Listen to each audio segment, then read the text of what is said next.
Okay, hear me out. I got some questions. Number one, why did you create mosquitoes? Number two, what's with the platypus? Weirdest looking animal I've ever seen. Number three, chocolate. Why are there so many calories in chocolate? But then my questions start to get a little bit more serious. Why are there so many people throughout history who have been enslaved? Why are there so many people throughout the world who go hungry? Why do you let people become addicted to things that tear families apart? And then it gets personal. And then I ask questions like, God, why would you let my brother die when he was 19 years old? You know, as you get to know God more intimately, you begin to feel more comfortable asking him some pretty tough questions. And maybe you're tracking with this. Maybe this week you are following along. You see God as a king, as a father, as a servant, and that all makes sense to you, but you're left with some pretty tough questions still.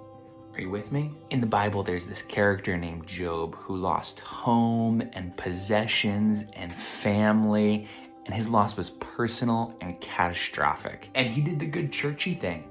Like, he refused to question God. Even as his friends challenged him and his faith, he held back. In Job 121, he's got this great line where he basically says, God, you give and you take away, but my heart will choose to say, Lord, blessed be your name. But finally, he gets real and he breaks down and he goes before God and he just says, what the heck?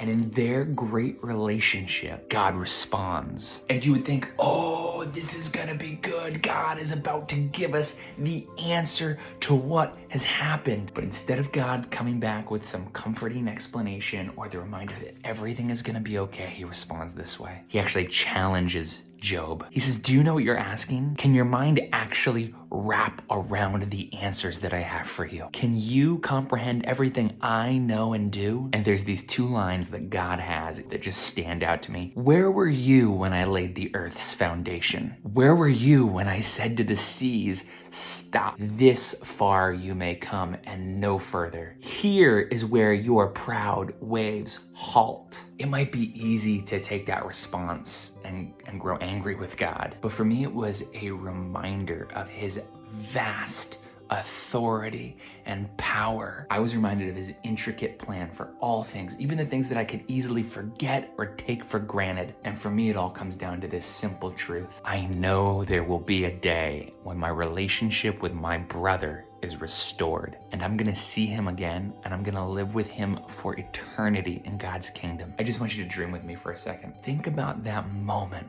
when God restores that relationship for you, when you get to see that person again, when you get to see that brokenness healed. When I dream about that, I can't imagine needing to go back or to know why or to know how.